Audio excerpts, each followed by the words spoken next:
in God's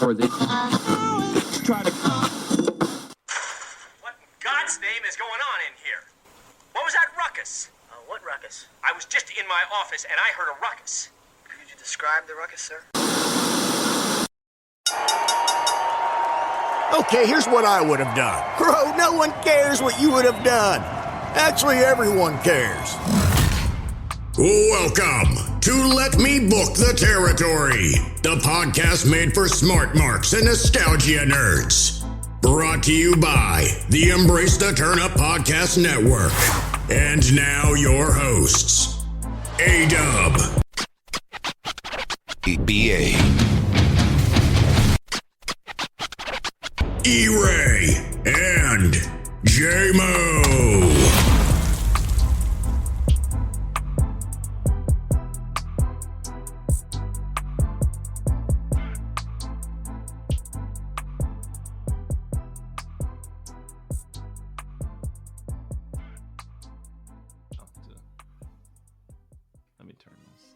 Well, E-Ray, I don't know if you know, but there's like 55 hours of wrestling you can watch.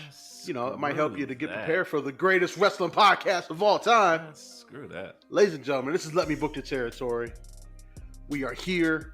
It is I, the not so humble one, if you will, the pod tribal chief, the pod god, A-Dub, in the motherfucking building.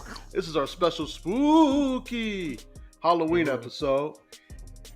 BA is off. He's watching movies. Movies are watching him. That's it. BA's what? No, that's it. Guys, I know he doesn't want to tell you the real thing that's going on here, but BA has been caught up in a scandal. It's crazy. It's kind of like Kanye, but it's worse. He said something about. He said something about all people from a specific remote location in Nigeria. I can't tell you who. I can't tell you why. But he just went on several shows and he started talking about them. So now he's just planning his apology tour, much like Kanye. Are you saying that BA offended everybody from Wakanda and now he's getting ready to apologize? Man, how did you get it? Damn it. Well, we got that there. I mean, we want to use their technology, Wakanda forever. He said Wakanda for never or something like that. It was really racial. I didn't like it, but hopefully he'll be back next week, or we may have to depart from BA. We're going to be like, you know what? We're going to release a press release and say, hey, Let Me Book is no longer going to be associated with BA. We're going to have to cut our ties and, move on without him. It'd be a two-man power trip. A little Harlem Heat action. A little Los Guerreros. Los Negros. Well, let me tell you something, A-Dub. When you get that shucky ducky quack quack moment of the year, then we get to Harlem Heat. You raise the roof for the five time best podcast ever. Wrestling. That's right. All your other wrestling podcasts, we coming for you, nigga. Oh gosh, we're gonna get fired. Okay. Well, guys, ladies and gentlemen, boys and girls, this is another episode of Let Me Book the Territory. You've already heard from our pod tribal chief. It is I, the quasi bad guy, the Diet Coke of evil American Cream, Brody Loads, and Mr. Sit Under the Jism's Tree. I am here. I am ready to talk all the things in the spookiest episode we've ever had thus far. Dub, where do you want to start? I'm assuming Halloween Havoc. Yes, 100%. Right. 100,000 million billion %. That's so many percentages. Guess what, E-Ray? Guess what? I was right. Bron Breakker retained his title. Wait. I was right. Huh? Bron Breakker retained his title. Not even reverse voodoo magic could stop Bron Breakker from just retaining away. He's unstoppable. He's unstoppable. He is the immovable object. Like, he is not moving from the top of this freaking NXT card. Like, there is no unstoppable force that can just move this unmovable object. It's ridiculous, but if we look at all the other guessings and things like that, how did we do? Do you know? Do you got the stats up? Because we got to start making people pay up for these terrible predictions. I don't have the stats up at all. No. Well, no. We'll have to revisit that because no. we owe you guys. Wait. Did me and you both book Wesley to win Yes. to win the ladder match? So you got that right too. Air high five. Get some air guitar on them. I think we both predicted Julius Creed to win. We got that right. 3 for 3. I know I predicted Albert Fire to win I'm pretty win his sure title. I think we were on the same wavelength on that one too, because we thought the call up was imminent. I don't know if I stuck with Toxic Attraction. I was like, I keep seeing her win, like she's not losing, but I don't know. But close there. Lamanda, I apologize for ever doubting you. You're think my forever champion. Rose. I'm You're telling right. you. Yeah. Lamanda Rose for forever. We both picked Apollo, so we were right there. And then I think the one thing me and you differed on, did we both pick Roxy or did you pick Cora? I'm pretty sure I picked Roxy because it just made sense. You're not gonna let the bad guy go over. For the blow off. So I mean, honestly, I think we were dead on. So let's get in there and talk about the card. As far as like what you think, I gotta know for you. Opening with Shotzi and your boy Quincy Elliott. Quincy, what did you think? How did Quincy do as a guest host, co-host, side host? To me, neither one of them did well. I don't know. Okay. Like, didn't see that one coming. I thought the whole thing of putting Quincy on there was strange. It's like, what's so scary about Quincy? Is it because he's big and gay? I was just about to say, you know what's so big and scary. Like, it's America. It's wrestling America. That is horrifying. They're like, spooky. It's a gay black man that they can't overpower. Yeah. Because he's gonna exactly. You get it. Shawn Michaels is like, this is the creepiest thing I could think of. Get out there and gyrate and start doing dances. Right. He's like, right. I mean, I guess. I don't know. I just didn't think it was a good way to use his talents, although I don't know what a way to use his talents are. I'm not that far along in my journey yet where I can start booking that experience. Not booking that experience. I'm not that far along in my journey. Whatever. Just let it happen. We'll see. You could. Put a whole bunch of beautiful women around them and then just make them do this like very masculine, questionable things. And it should be fine. But I think they didn't mesh. It felt like, why are y'all trying to make this happen? Like, stop trying to make Quincy Elliott happen. And it's like, I'm not feeling this. I don't understand. But if you are going to make it happen, don't put it at for the hosting of the show with somebody like Shotzi gets it. She understands the Halloween thing. I loved her last year. This year, that Beetlejuice, beautiful. It was a good fit. Fantastic. It was a good fit. And I think I liked her opening Joker thing. Like, I dig because she gets it. She just has that vibe. Like, she's one of the people that really fucks with Halloween. That's dope. I was like, I don't know what they're doing with the Quincy Elliott with that, so I think that might have took away from it. But I felt like it worked last year with her, but this year something was off. And I feel like I'm saying that a lot about Shotzi. Yeah. And it's weird. It feels like she has all this potential and everybody likes her. And everybody says she's going to do great things, going to do. And it's like, all right, when are these great things going to start happening? Because, like, she's been lambasted all over, you know, all over Sasha Banks' internet about bad spots in the ring. Her promos, you know, putting her next to Ronda in the promo off was not going to make either one of them look good. This Halloween Havoc didn't look good for her. Like, when is the potential going to start turning into something with Shotzi is my question. I don't know. I mean, she had a match, we'll get to that, versus Lash Legend. And it looks like she's going to revisit NXT along with a few other people coming back to NXT. So... Yeah. They called her up way too quick. Well, yeah, because that was a Vince decision. He loved the thing because at one point she was kind of running NXT's like extracurriculars. So if you wasn't, she didn't have a belt, but she was doing all the hostings. She had a great pop. Her tag team was like dope, and then they brought her up, and it felt like she kind of lost her confidence, or they tweaked her character. They didn't really know what to do with her. Like, oh, let's just turn her heel.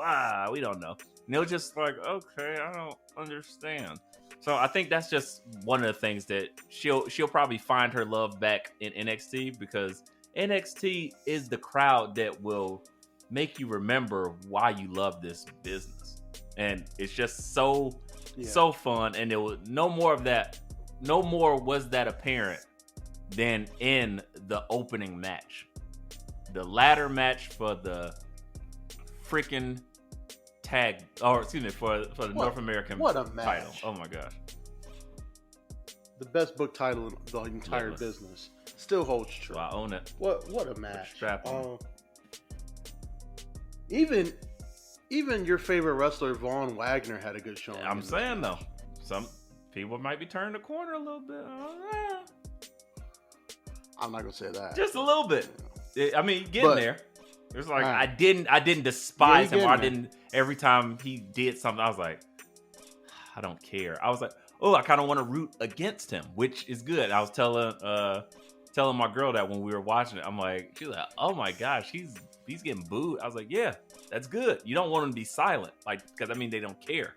If they're booing him, like, you need a reaction. Care, yeah. So he's starting to get the reaction that they want, and it's like his voice is still very Bobby Lashley, Brock Lesnar. But as far and the look still needs some work, but it's starting to get better.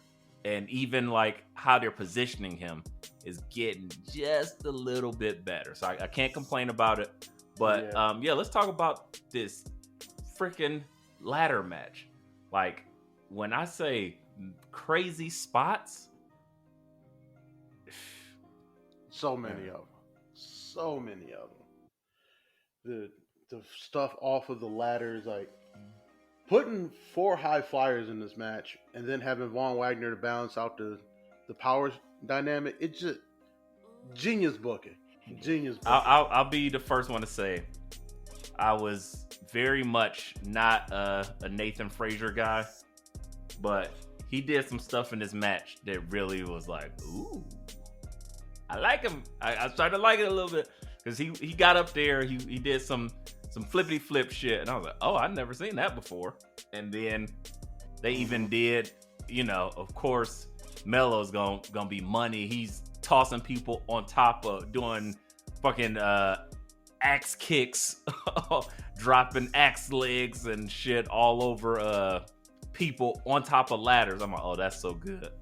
And Wesley's going crazy. And I was like, oh, this is what I needed. This is fun. And then talk about like the finish. I was like, finish was crazy. Oh, okay. Well,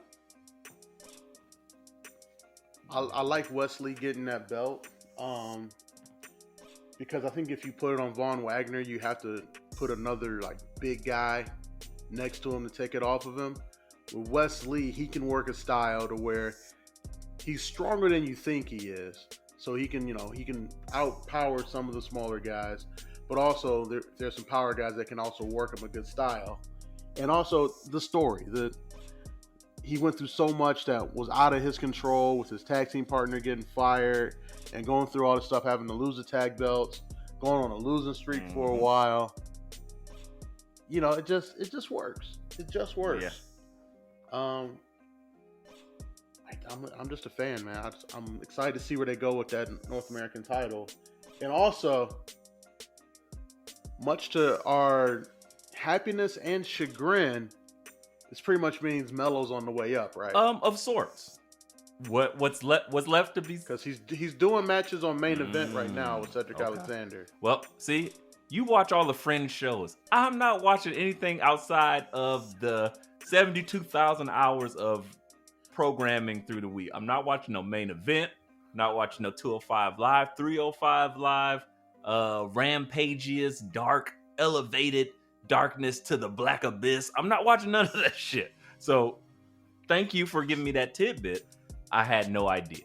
But so I didn't watch it, but like it was just kind of reported on the timeline, and then I just saw highlights of it as I was scrolling through waiting for you to join. Okay, so yeah, I think you got it. I was thinking he was going to get elevated to NXT championship main picture, but as we've seen before, specifically in the transition from NXT to like main picture or main roster, there's a wrestler. You know, stop me if you've never heard of him before, but there's a woman named Bianca Belair that never held the NXT championship.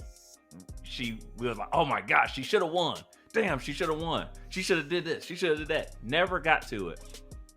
Gets to the main roster, and now she is the main event. She's held that belt, twice now? And now it currently... Back-to-back main eventer of WrestleMania, Royal Rumble winner. And she's currently... already has a Hall of Fame career. Currently in a really long reign. I think she's the longest black champion, or has the longest black reign ever.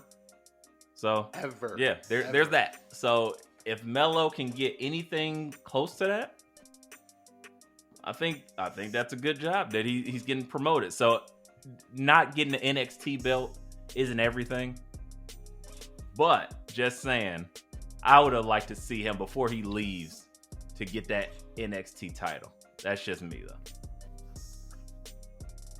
No, I mean, I agree, but then also you look at it, as we just said, Bron Breakker's unstoppable force. So we'll get there.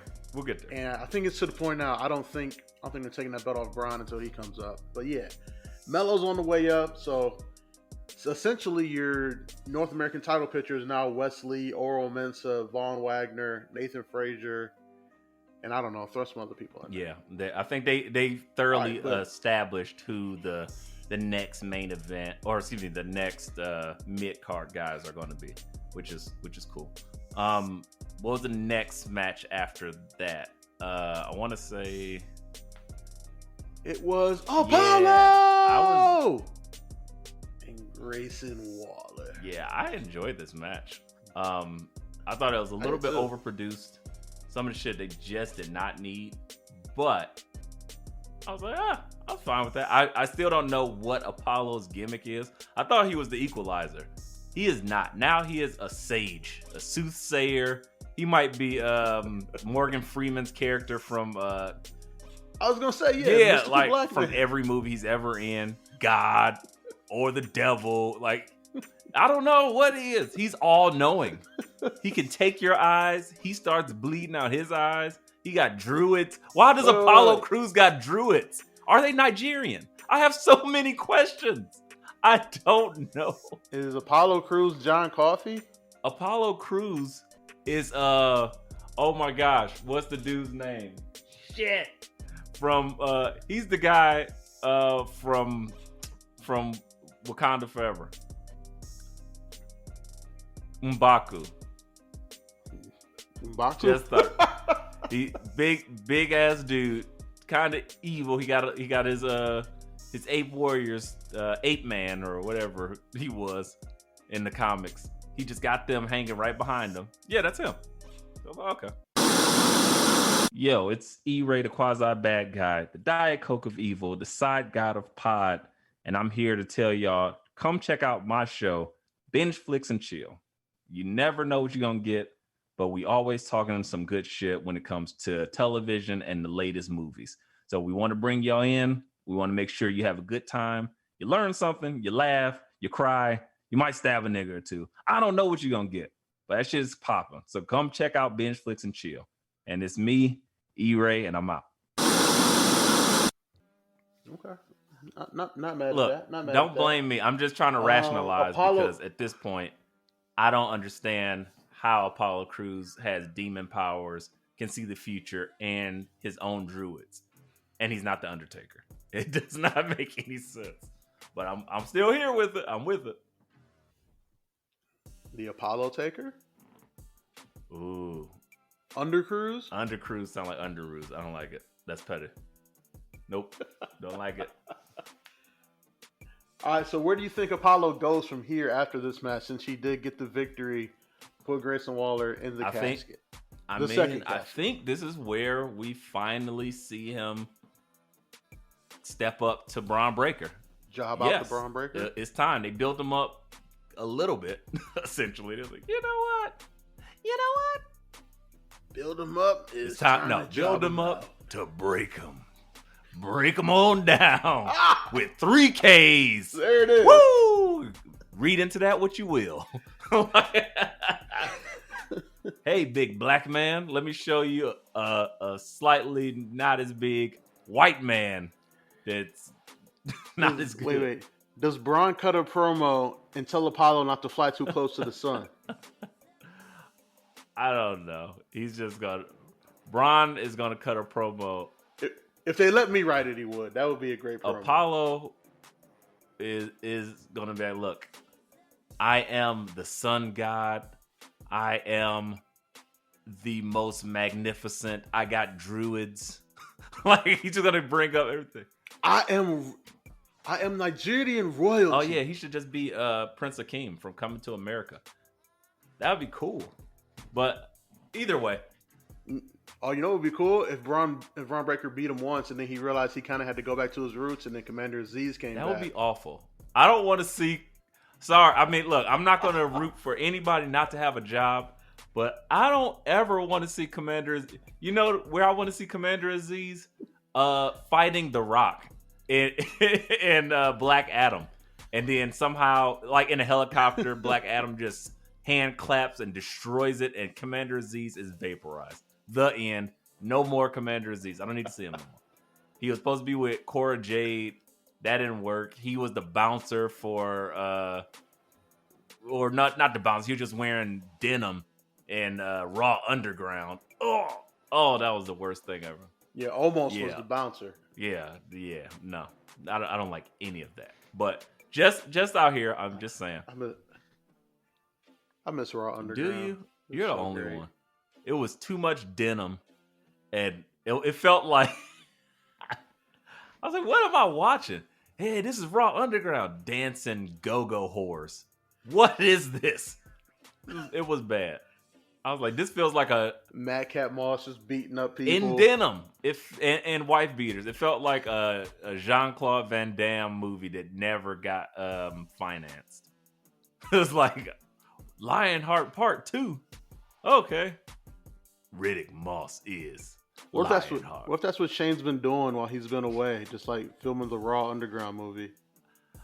If Chuck Liddell is in it, I may Raw Underground. Chuck Liddell versus Ciampa. Like, Chuck Liddell in Raw Underground, the movie. Oh shit! Nah, that didn't sell me at all. I'm lying. I would not want to see that. I tried. I was like, okay, nope, that's not doing it for me. But yeah, it didn't work. Okay. Apollo Crews is definitely getting groomed to get broken by Bron. It's like inevitable. And then I think somewhere that sounded like a creepy description of an SVU episode. Mean, hey, wherever it fits. Hate crime. Detective Stabler. There was a hate crime against the black community. Oh my God, what happened? My favorite wrestler got chopped out by this white man who's only been wrestling for a year. Again. His dad. Nepotism. Nepotism. Damn it. It never benefits us. Damn right.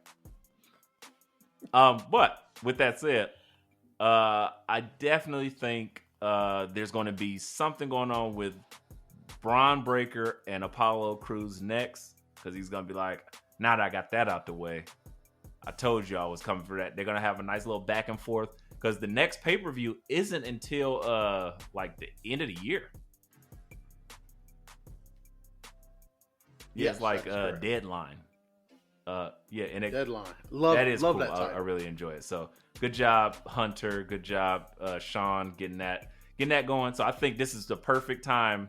I mean, technically it's November, so they'll have almost 2 months to build a proper program between Bron and Druid Apollo. And then as soon as he beats him, you know what I need to happen. You know what I need to happen. Do you know? You don't know. You don't know what I need to happen. It's okay. It's okay. I don't know. As he's standing victorious like this, just flexing his Bron brokenness all over Apollo, I need out of nowhere an axe kick. Bobby Roode's music? I need an axe kick from Carmelo Hayes to take him down, and then him and Trick like, that's right, sucker.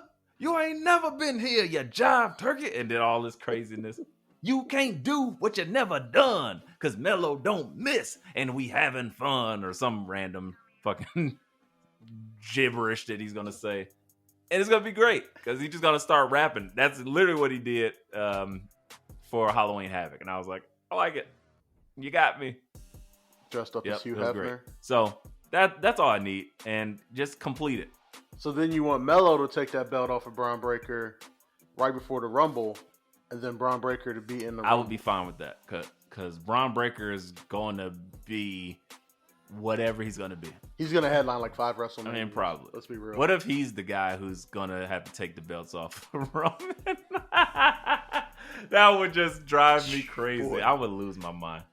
Boy, we might have to end the podcast if that happens. I can't take Bron Breakker versus Roman Reigns. I don't know who I'm booking. It's like, that's the unstoppable force and versus the immovable object. I would take Roman just because he's from the more powerful family. Ooh. I mean, I don't like your math though. So there's that. Steiner math, the best maths. There's 10 of y'all, but then there's 1 of me, so that means I got a 35.78% chance. Right, like, okay. Of beating all of you. Okay. Whatever I'm you say, bro. very confused. I don't know, but please stop barking at me. Why is your whole family barking at me? I feel very nervous right now. Why do your uncle's muscles have muscles? I don't think that's supposed to happen on humans. Why is your uncle foaming at the mouth? I think he has rabies. Why is he wearing chainmail? It's 2022. Is your dad foaming at the mouth? Why is your uncle wearing chainmail on his head? I'm so confused. Your dad has a Hawaiian shirt and he's just foaming out the mouth, licking in a dog bowl. I don't understand any of this. None of this makes sense. Okay. And what's a dog-faced gremlin? Is it a gremlin or is it a dog? Why does your uncle call himself the Big Bad Booty Daddy? And how much is he paying in legal fees to fight the cases that brought? The Big Bad Booty Daddy? That sounds very unsafe. Let's just say I wouldn't be around him late at night if I was anyone, man or woman. I'd be terrified. Holler if you hear me. Just pure silence. You don't hear anything. No one heard you because we ran. Anyway. I feel like we got to go back and watch Nitro to see like how over that phrase was. Because if it was quiet, that would just be hilarious. The holler if you hear me was definitely over. I don't know if the Big Bad Booty Daddy got the pop that we think it did. I just don't see it. But I mean, I digress. Also, Halloween Havoc.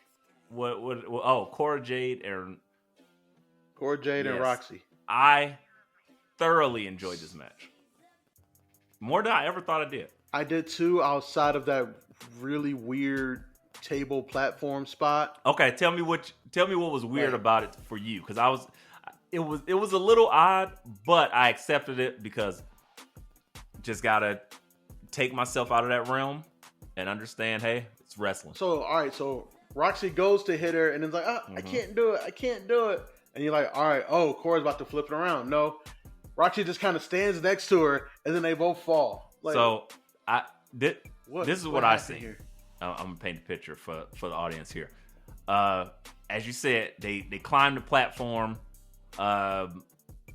Cora Jade pulls off one of the railings, and she's literally trying to attempt to throw Roxy off of the platform. Roxy flips it around, kicks her. Now she's punching her. Punches her once, punches her twice. Oh, Cora, for dramatic effect. Whoa. She looks like her power bar is at 0, and it's time to finish her. And it's like, oh my gosh. Then Roxy literally says, I think I'm going to pause just for a second. And in that second where she thought about it, Cora Jade tries to grab her, swings for her. Roxy thinks about it again. And then as she's about to punch her, Cora Jade grabs her and reverses into a Russian leg sweep off of the platform. That's what I got from it. It wasn't just like, let's hold each other to doom. Like, it wasn't a Thelma and Louise moment where they was like, let's drive the cliff together. E-Ray, I want to tell you something. I'm so proud of you for having such an active imagination. Because that's not what happened at all. Hey. One of them blew the spot and they just fell together. So what do you think was supposed to happen? Look, I don't know. You don't even have nothing. So that's the problem. It was so bad that you think they're just like trust fall together. Okay. Yeah. Okay. Yeah, I just think they just blew the spot. I don't know what the spot was supposed to be, but that wasn't it. True enough. That's fine. But other than that, I love the match. I thought it was really fun match. But to the things I did not like, gotta get this in here. After that match, we still had there were these kind of cutscenes interspersed with elbow fire and toxic attraction, and I'm like, I don't get it. And Alba's driving a car, but apparently she doesn't have any restraints on Lamanda. And I'm like, so you just she was knocked out. So have you not seen any horror movies? Have you seen no action movies? Like, this seems way too convenient. She just sitting there, like an Uber driver, just driving her to her destination. Oh, I thought you heard. I thought I heard of you before. You're the one that has a championship match tonight. That's crazy. Well, I'm gonna, I see on the app that you put do not want to talk, so I'll let you be, and I'll just drive you to your destination. I'm like, this is weird. So then she's like, come on, Mandy. And I'm like, all right. And then she abused toxic attraction, I don't know, 80 miles away. And somehow, a match will happen. They cut back to this travesty. Then another match will happen. Then they get back to it. And I didn't like that. I thought that was bad. And then they had the Kemp versus Julius Creed match. And then they proceeded. So, I didn't have much to say about the Julius Creed ambulance match. I thought it was fine. It didn't do anything for me per se. I was amused by Kemp. I was like, he is literally the WWE's Daniel Cormier. It's like he doesn't have a great looking physique. His voice is very puny, but is like he could probably beat you up. And I was like, okay, that was it. That was my biggest takeaway from it. Like, the thing about Kemp is, like, yeah, he doesn't have, like, a great look right now. His ring gear could use some adjustments. His body can use some adjustments. His pecs, his bulbous as a fat abdomen. nigga, I can't say too much about people's, I mean, it is what it is. But his voice does have the old Bobby Lashley. Can we give Bobby Lashley a lot of credit for, like, overcoming what used to be his puny sounding voice and just... I mean, it doesn't... sounding intimidating when he talks now. I just think he just doesn't do as much talking, and it is a little lower. That's part of it too. To knowing that, all right, you don't sound like you can whoop my ass when you talk a lot, but if I let you just talk a little bit and make sure you're angry when you talk, then it works. Which is what I think they might need to do for Damon Kemp. I think the kind of cocky, because his acting is good. Yeah, the kind of cocky version is good. It's just he just doesn't deliver the lines that great, and maybe it's his voice and stuff. So I don't know. It needs some work, but again, he's so green. I'm here to see what'll come of it. I thought maybe we were gonna get Gabe come out, but no. So he's not his brother's keeper. Nah, I'm hearing there like they're really sour on Gabe right now. He's not progressing. Like, they're souring him the way they were on what's my man's UFC dude that fought Brock. Oh my gosh, really? Cain Velasquez? Yeah. Cain Velasquez, yeah, like they're not seeing the progress, and they're not happy. It's like, hey, we got your brother, so. But and he's developing faster than him. That's crazy. Who would have thought? Mm-hmm. And he was signed later too. Anyways, yeah, I mean, I've never been big on ambulance matches or I quit matches or last man standing matches, just because it gets to a point where it's like towards the end, because someone has to be damn near incapacitated, that it gets slow and a little boring for me. There was a great spot where Damon Kemp just kept crushing Julius's fingers. And I was like, oh, he just slamming the door on those fingers. I was like, oh, those phalanges. Ouch. The pain. He'll never do surgery again. I did love Julius Creed throwing the pumpkins. Yeah, that was hilarious. The start of the match. But when he got those fingers kept getting smashed, I was like, oh no, he'll never be able to do open heart surgery again. Damn it. Julius Creed, is this his Doctor Strange origin story? Are we in the multiverse of madness? Someone let me know. Dr. Creed. That sounds Dr. creepy. Giggles. That's what it sounds like. All right, so from there, are you booking Julius and Brutus to go back after those tag team titles? Or do you think they do something else with the tag team titles going forward? Hard to say, honestly. I think it's a little too early because that tag division is stacked. Yeah, I mean, sorta. I don't think it. Creed's pretty deadly. Oh, yeah, Gallus. I forgot about Gallus. Idris and Inofe. Idris. Yeah. Blade and Inofe. Sit holding his name. It's a stacked tag. Well, you know, Inofe and Blade are gone because they got abducted by Odyssey Jones and some hoes. so I don't know if we'll ever see them again. They got. I get it. They wound up under the Jism's tree as well. So, like, sometimes it be like that. Yeah, y'all. They could kidnap me the same way. I totally get it. All right, what else happened on this card? What else happened on this card? The elbow fire shit that finally happened? She dragged her to the ring and the match just started. This is probably the one match I did not really care about as much, but I loved Mandy. Mandy Rose is still showing her due diligence as champion.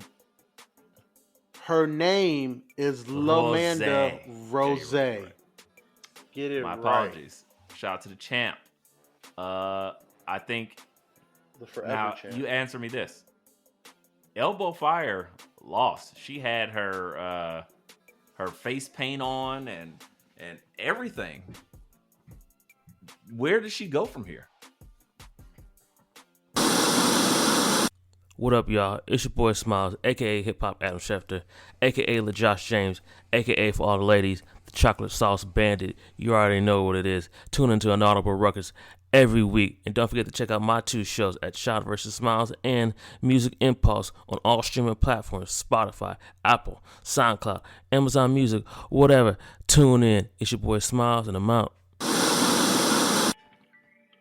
SmackDown. That's it. Just another hand. She becomes Shotzi Part 2. I mean, they may as well just put her up there until they launch NXT Europe. Like, you know, have another steady hand up there that you can put in that tag division. You know, hot shot the title to real quick and then hot shot it off with somebody. You know, because if anything, she's like a European natty. She's a very steady hand. You'll never get a bad match out of Alba Fire. She can do just enough on the mic to get you to care one way or the other. And, I mean, her strength is as a heel. Absolutely. So when you get her against, like, some real white meat baby faces, she can make you really want to see her get beat up. So just send her to SmackDown. She didn't need this NXT run at all. She was on NXT UK forever, belt, right? From what I heard. I never watched. Did she have the belt? Yeah, she was like the longest reigning NXT UK Women's Champion. I want to say 534 days, if memory serves me correctly. Notice how I watch, baited but, him you know. in to the trap, said the spider to the fly. Yes, I get it. Yeah, I just don't know what they do with her next, but you know, SmackDown. probably Elbow Fire to SmackDown. Great. But we got all those out the way. The main freaking event. Triple threat match. What a Oh match. my gosh. Ilya Dragunov. What a match. Bron Broken. And JD McDonough. McDonough. Goodness gracious. That match had me. That was by far Bron's best match because he was able to really just kind of chill on the sidelines. And as he needed, he wasn't the main focus of attention. So if he was blown up during the match, they hid him well through the spots. And it was so much action, so much fun. I really enjoyed that match. That literally was my favorite.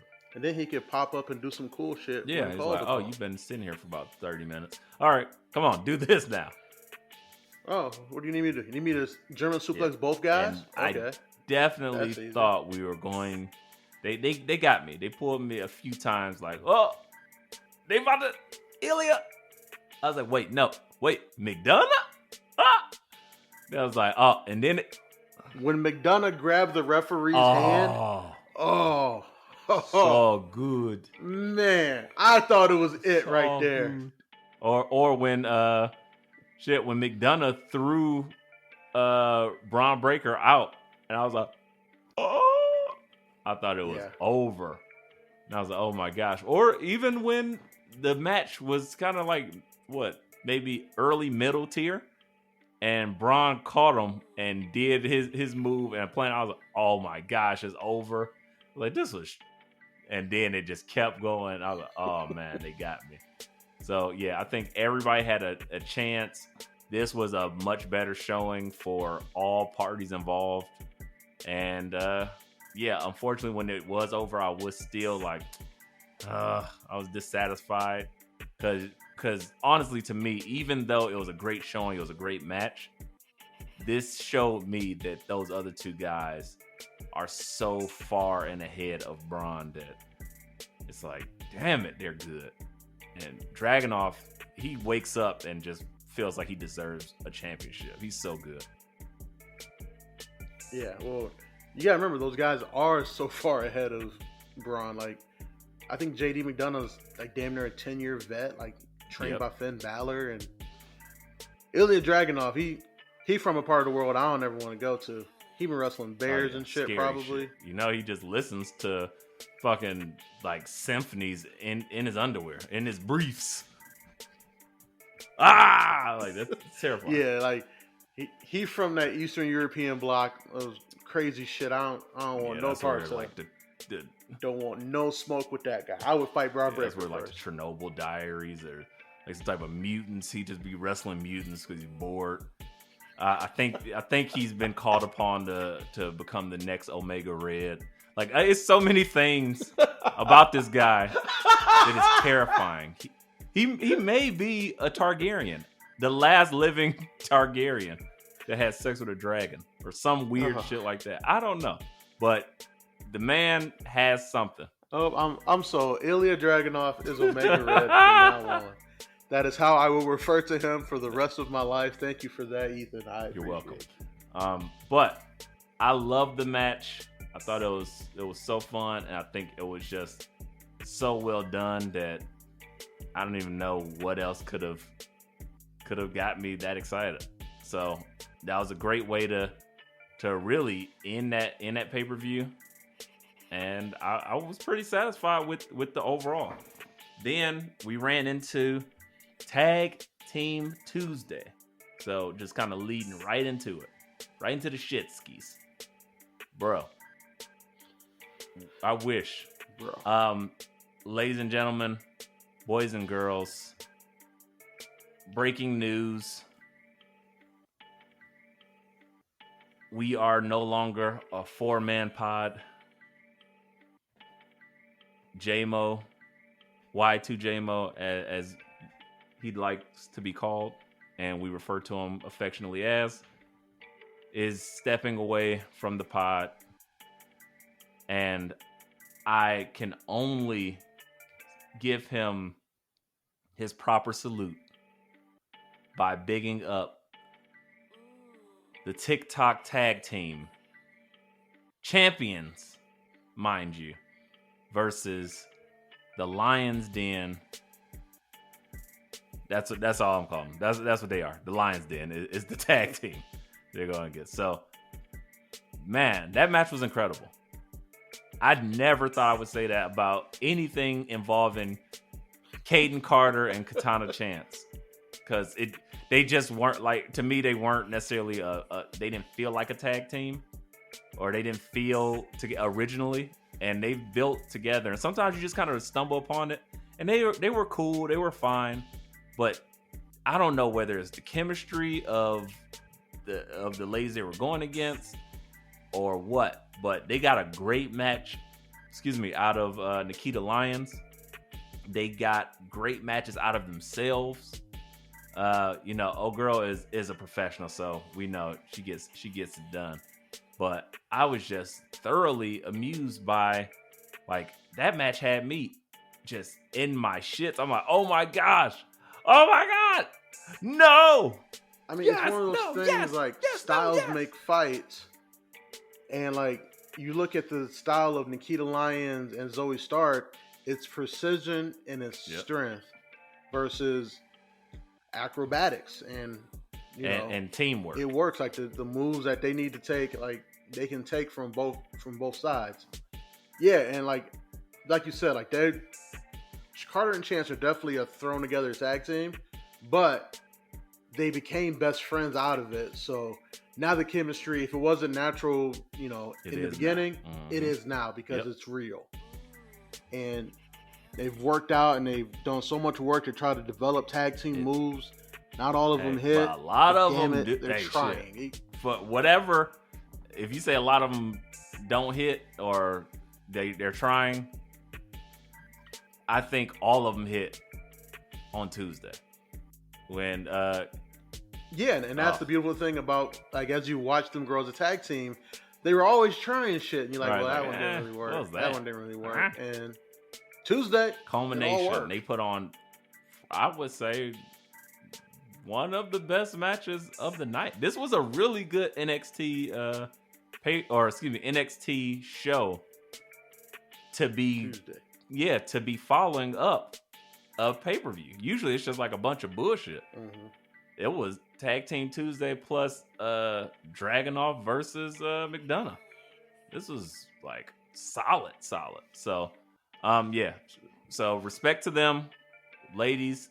I know J-Mo will not be heard from too much more from this podcast, but on his behalf, I want to shout out you ladies, and on the rare occasion where he does pop up and give you guys, I'm going to make sure he gives you the credit that you guys are due. That was a fantastic match. Even the swerve at the end, I'm like, oh, I was like, they're going to put the belt on Nikita Lyons this early. I was like, I get Zoe Stark, but Nikita, and I was like, they're going to strip them like that? And they said, oh, no, shenanigans. Restart the match. And I was like, oh, shit. They got me. They swerved me, and it worked. So, fantastic, guys. Great match, which leads us into the second tag team match of the night, Dub. Oh, no fading blade. Not even gonna lie to you, didn't see it. Well, I appreciate your honesty. Saw the women's match, saw the super reveal, saw part of the main event. Didn't see this. Well, I'll be honest with you, I didn't either. I knew they were gonna lose. I'm lying. I seen a little bit. They pulled out some tricks. A no fan blade did some shit that you was like, oh, okay. Like diving outside the ring from the ring post. I forget who did that before. From inside the ring to out all the way outside. Okay. Ricochet. Yeah, he did that. Now I think Ricochet did it at the yeah, I Roadblock think Blade did that. I was like, holy shit. Okay.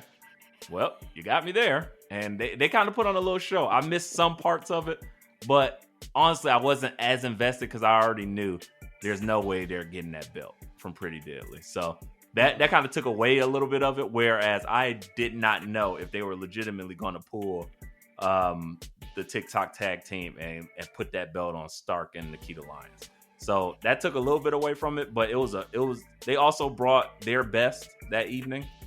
And it was exciting to see these younger talents getting to showcase themselves, because then you're seeing like, okay, they're getting groomed properly as everybody else is getting ready to either be moved up or stabilized again, because you got some other people that are coming back down.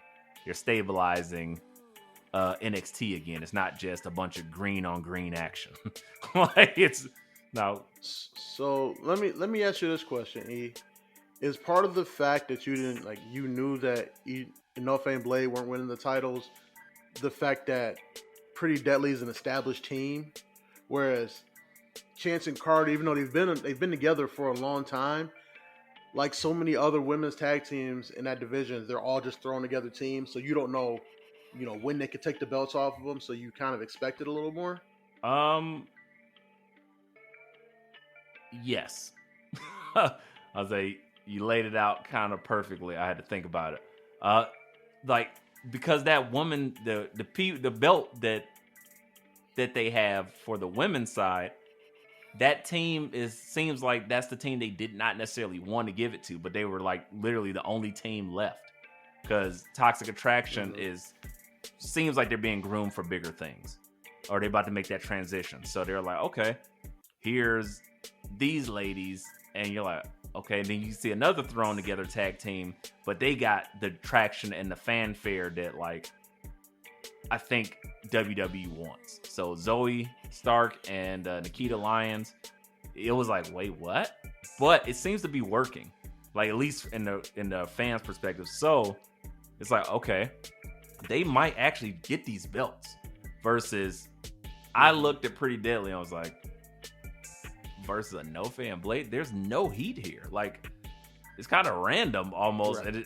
Like, I don't, even though I believe them as a tag team, they're funny guys, they're fun, they haven't hit their like, we gotta get our serious moment in now, or something like, oh, they're approaching the game a little bit different or something like that. It's just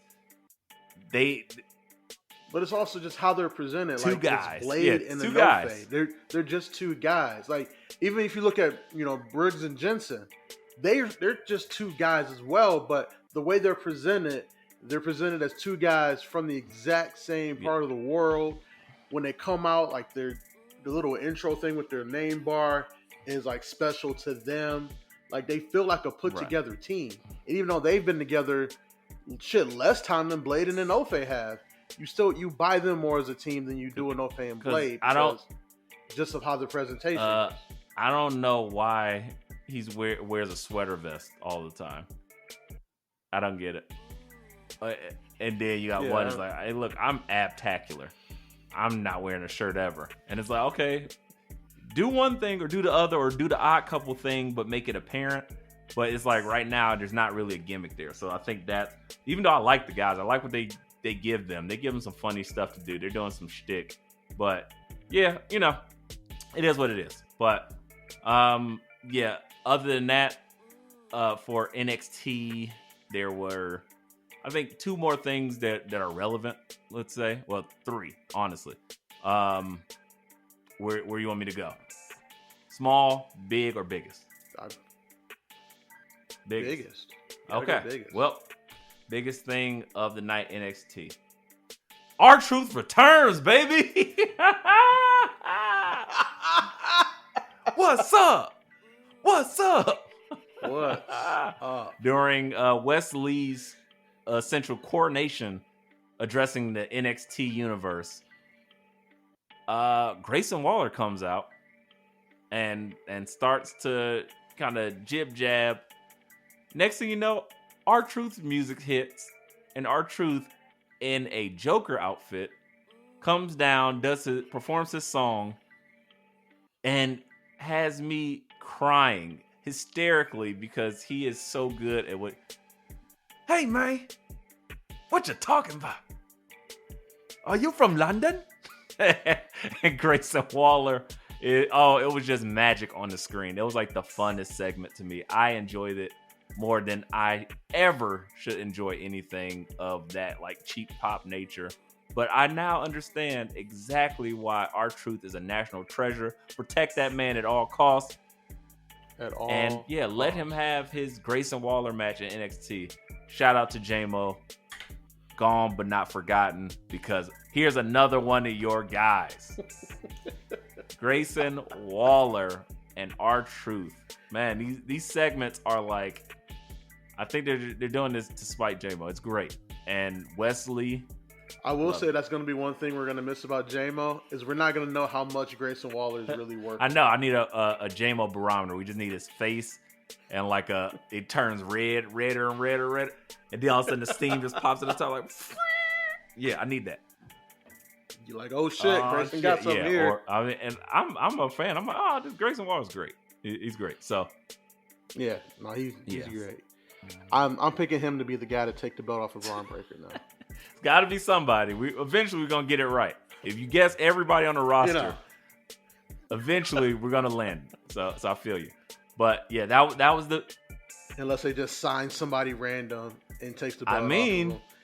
They signed Jungle Boy in a year or 2, and Jungle Boy does it. Not only that, but we also found out that, excuse me, what was the name of the person that's coming to NXT? Cypress, Skysum, Scrub-a-Dub, Scooter-Bop, Bebop? I think I might have missed it. Cyrus, Virus, whatever. It was some shit, Cyrax, Sector, I don't know. But they had this weird rhyming thing. It was kind of like anonymous, and it popped up. They did a poem, and they'll be in NXT. So there's that. Maybe that person can beat Bron Breakker. I don't know. I got to see them first. And then they'll debut. I know. Scripts. Yeah, there we go. Scripts. See, I told you. I was like Sector. Scripts. Cyrax, something like that. And then we had a debut for the Dyad, the Jism. We had an unveiling of the newest member under the Jism's tree. How'd you feel about this segment, though? They're not even wearing preacher clothes anymore. They're wearing like hipster clothes. They're like, oh, we turned our attitude around. We're not trying to save souls no more. trying to save the trees. So, yeah, like I'm to the point where the schism where like I need a spoiler at the end of the book. I need to know where they're going. Just read the back. And then I'll be interested in how they read get the there. back of the book. I need to read the back of the book and the last page. I need to know where they're going. And then you can sell me on how they're going to get there. What up, y'all? It's your boy Smiles, a.k.a. Hip Hop Adam Schefter, a.k.a. LaJosh James, a.k.a. for all the ladies, the Chocolate Sauce Bandit. You already know what it is. Tune into an Audible Ruckus every week. And don't forget to check out my 2 shows at Shot vs. Smiles and Music Impulse on all streaming platforms, Spotify, Apple, SoundCloud, Amazon Music, whatever. Tune in. It's your boy Smiles, and I'm out. Yeah, I agree so much. I'm like, wait, what? This is not how y'all were just positioned or whatever. And now it's like, oh, now we're gonna be evil. We already were evil with love, but we're weird. We're a weird family. It's kind of like just the Manson family. That's what they're trying to do, I guess. But it feels like a lot of sharp left turns. And it's like, first he had druids, so the druids left him, and then of course they went to Apollo Crews. Who would have guessed it? I would not have. So there's that. But and then he corrupted me and your favorite tag team of NXT the UK. Grizzled young vets. Now they're grizzled young jisms or something like that. I don't know, whatever they are. But along that line, the newest root under the branch of the schisms tree or whatever shit they be saying is none other than new signee Ava Raine. She is not a new signee. Well, she did sign, and she was in the Performance Center for a while. She's been at NXT for like 3 years. I didn't know that. I thought it was like a year. No, okay. It's been quite a while. Well. And it got to the point where you started to wonder, like, is she ever gonna debut? Hey, The Rock. They were waiting for The Rock's movie to come out, and Black Adam seems to be a smash. Big things are happening all around the world. He got Henry Cavill to come back as Superman. He signed James Gunn to be like their Kevin Feige for DC, and now he got his daughter as a part of the Jism. So The Rock is running on full cylinders here, and he had to do none of this, or he did all of this, I should say, by never starring in another Fast and the Furious movie. So take that, Vin Diesel. Just saying. Little brother. Vin Diesel is really Hulk Hogan in disguise. Listen here, little brother. We got to do it for Paul Walker and all the Paul Walker nights, brother. Like, no, we don't.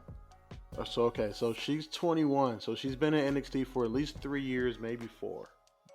So I imagine they probably didn't let her in there when she was 17. They didn't let her in the club? Okay. I mean, they let the other girl in the club. She's like 16, 15 or some shit.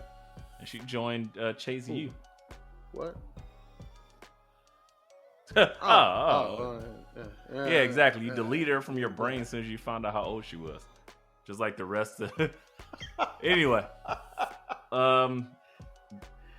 Yeah, because they made that seem real cool at first, and then they said, I'm still in high school. You're like, whoa, what? Yeah, no. Gross.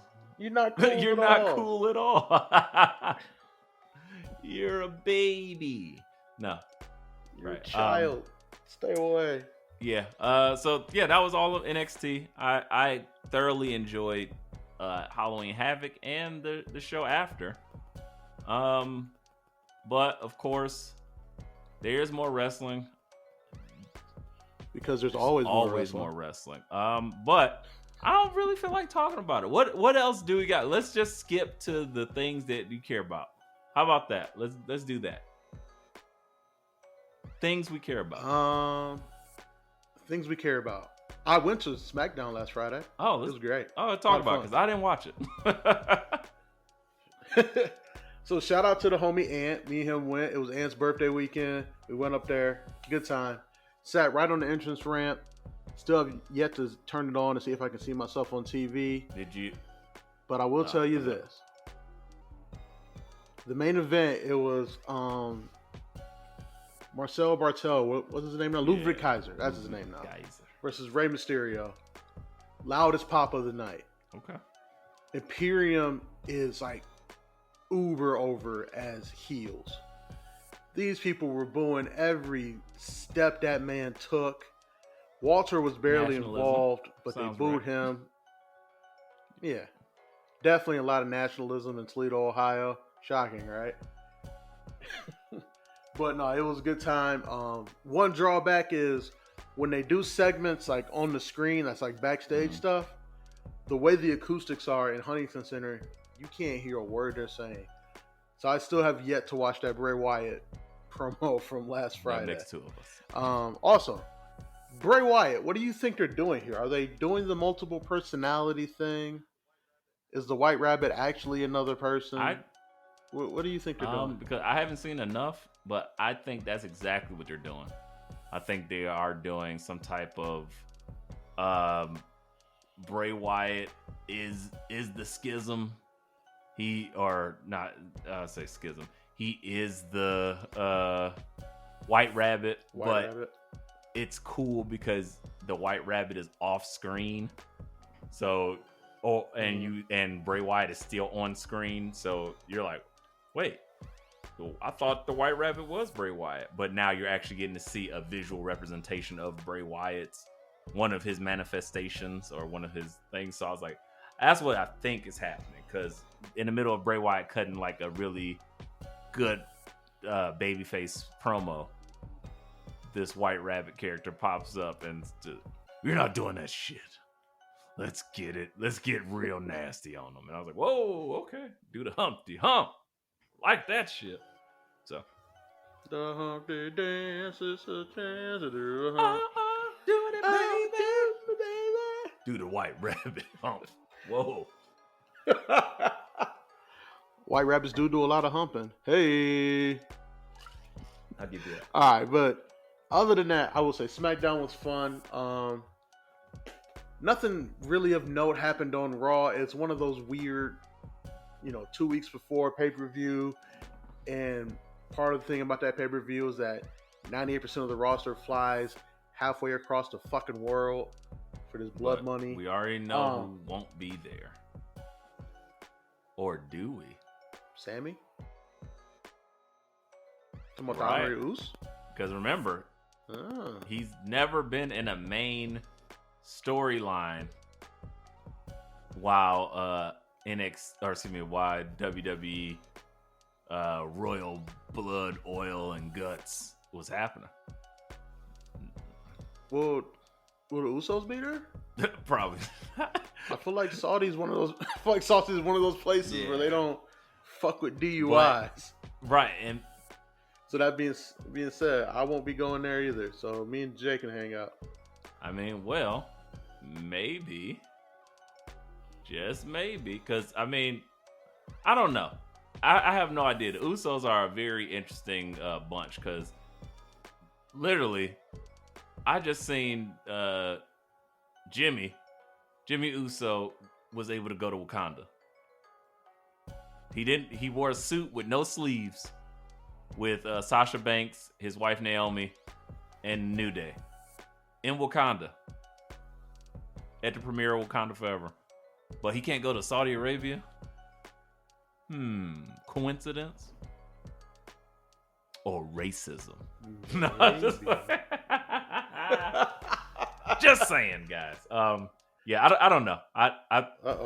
Ethan X is back, blaming the white man for everything. Oh well, hey. I'm sure, and it's like 6 degrees of Kevin Bacon. Give me 6 points or less, and I can bring anything back to the white man and his destruction and carnivorous ways. That's what I got. But outside of that, if the Honorary Uce isn't going to be there, if the Usos aren't going to be there, Solo might be there, but it'd be Solo and Roman Reigns versus Logan Paul. I feel like he's like, guys, I don't really need you. This is my light work. And it's probably gonna be a fun match. Hopefully it goes smoothly. Because I know sometimes where they have that match, it's like the first match be so good, then the next one is like, that one didn't work out so good. Diminishing returns. But then here's the thing, like, is Roman gonna have a second match against Oh Logan no, Paul? I meant Logan Paul's second match. Oh, Yeah, okay. Because the I first got one you. was I so got you. good, Okay. you're like, whoa, okay. And that's like, a second one? And you get excited about it and doesn't really live up to it. It's kind of like the Bad Bunny. So it's like, oh, okay, well, people forget he had another match. Like, no one cares. Yeah, it was like He versus did? Johnny Drip or some shit. It wasn't long. It was. Shit. It wasn't like a real match, but again, like I said, it's just like, okay. But that's all I'm saying. I could be wrong. But all right, so E, I got a question for Good you. answers. This is the Halloween spooktacular episode of the greatest wrestling podcast of all time. Spooky. As you know, holidays are a big thing in wrestling. Lots of food fights, lots of blank street fights. What is your favorite? What are some of your favorite? Yeah, what are some of your favorite Halloween related things in wrestling? It doesn't necessarily have to be around the holiday. It could just be spooky shit that happened in wrestling. Gotcha. Well, the Fiend's entrance was one of my favorite, like, spooky things with the lantern of his own head. Like, oh my gosh, that is that was incredible. Like, that just blew my mind because I love horror movies. I love something like really going there, and that mask and that and the contacts and then the lantern head of it sculpted of his own head. That was sick. And I was like, oh my gosh, I love this. So that was one of my favorite things. It was like, and the music let me in. It was just like so evil and catchy. I'm like, that's good shit. Along with that, probably the Ministry of Darkness would be my second favorite, like, spooky thing or horror related thing, because it was just like, oh, the Undertaker's really like it changed. It wasn't like, oh, the jagged cut off purple mortuary guy. It was like, oh no, this is some type of demon priestess or demon priest man, and he's got all these. He had like the goatee that was pointed at like a weird jagged edge type deal. The Taker sign, it changed. Yeah. There was so many things. So he was just like kidnapping people and crucifying them. I was like, this is some crazy shit. And then it just became like, members of the ministry. Yeah. Midian, Viscera. Oh, you mean the Acolytes. right? All these people. Big Daddy V. And then for some reason, the Brood just joined them one day. And you were like, this Yep. works. We think they're vampires, maybe. I don't know. Yeah, and that will probably be Breathing. my final thing. So great reminder, the Brood, because that show was just lit. That music sounded great. I like it. For me, the Brood is definitely up there. Spooky thing, I love the Firefly Funhouse match. John Cena. I love the weirdness of it. that I was love the good. weirdness of it, and it felt like a B-level horror movie, but like it told a story that only like deep wrestling fans understood. Of like, the story of John and how we viewed John as wrestling fans, and how we viewed Bray and how Bray viewed himself, and even the missteps in the way people thought Bray was booked.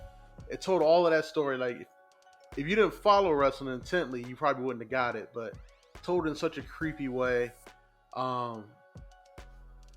Bray Wyatt's original character, the cult leader, it was just so good. It was so good. It was just like, you guys always make reference to Cape Fear. What else? Just Now I done told y'all from left to right and right to left. Like, okay.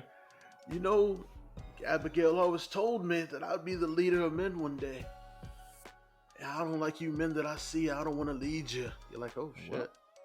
I need to be a better person. Abigail said I should be better. His demon I don't sister told understand. me I should be better. Don't judge me, bitch. Who you think you is? You ain't even got a corporeal body. Talking about so you should be better. Bitch, please. Yeah. Right? Fuck you and your chair, Abigail. Right. Rock on that. Probably rocking on your knees. Anyway. City boy. No. All right, and I'm gonna start this one off, and then I'm gonna let you lead in.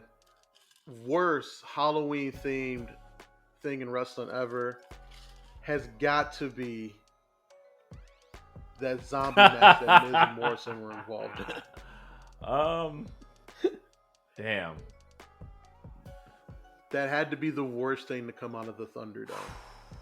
That so second worst. The first was, and it technically wasn't okay. So maybe you're right because that's out of the Thunderdome.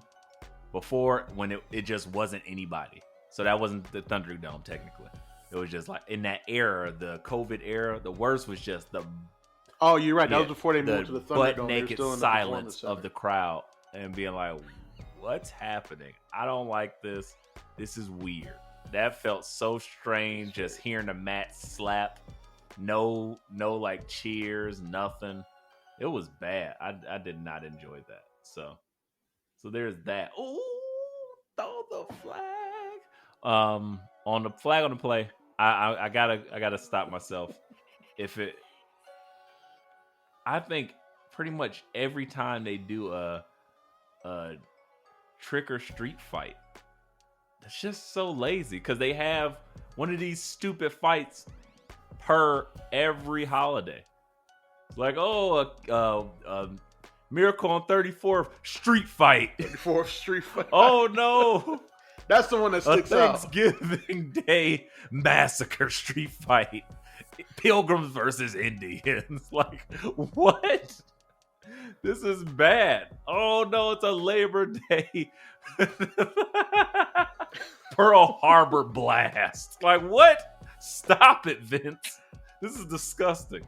So, yeah, I think I'm over the street fights, especially when they gotta have the whatever that holidays thing is. So for Halloween, they gotta have like a bowl of Snickers that just somebody got body slammed on a bowl of Snickers. Oh my gosh! And tonight on SmackDown, they say you can't wear white after a Labor Day street fight.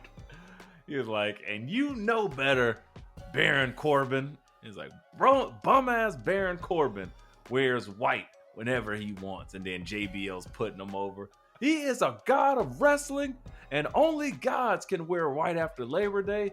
Ask Apollo Creed, ask Apollo the sun god, and ask Zeus. They're like, okay, I don't know where you getting this from, JBL, but. And then ask me, and then they like pan out of JBL's face, and he's wearing an all white suit, ooh, looking like fucking the Colonel and shit. Just like Baron Corbin and Days Loaf, I wear all white when I'm feeling godly. Well, it is what it is. I really think, that's probably gonna be my worst attempted spook. Second had to be the shit with two. I got two for you. One, Mojo Rawley, his broken character. That never really he only got like 2 chances at vignettes, and then they just threw him out there, and he still was like kind of get hype, but with different music and a different jumpsuit because they just like, oh, okay, this is dead on arrival. We're done with this. That was bad, and it's tied with I just had it and I lost it. Oh no. Oh, Lily. Everything Lily, the doll, especially when she was going against Shayna Baszler, and the doll was just floating in the mirror, and Shayna Baszler was like, no. I was like, what is this? Why is this? Get this off my TV. Shayna deserves a title run just for dealing with that whole Lily storyline, right? I'm gonna say yeah, specifically against Ronda. Book it. Yeah, no, anybody can take the belt off of Ronda and sign me up. I mean, and it's built-in backstory, so. There it is. There it is. All right, I got one more challenging question for you. So we just had a great Halloween Havoc. Last year's Halloween Havoc was good. Is there any Halloween Havoc match better than Mysterio versus Eddie Guerrero from Halloween Havoc 97? No. Ladies and gentlemen, that is right. the correct answer. There's no other answer but that one. All right, you got anything else you want to hit the people with before we get up out of here so they can go fill their candy bags full of candy? No.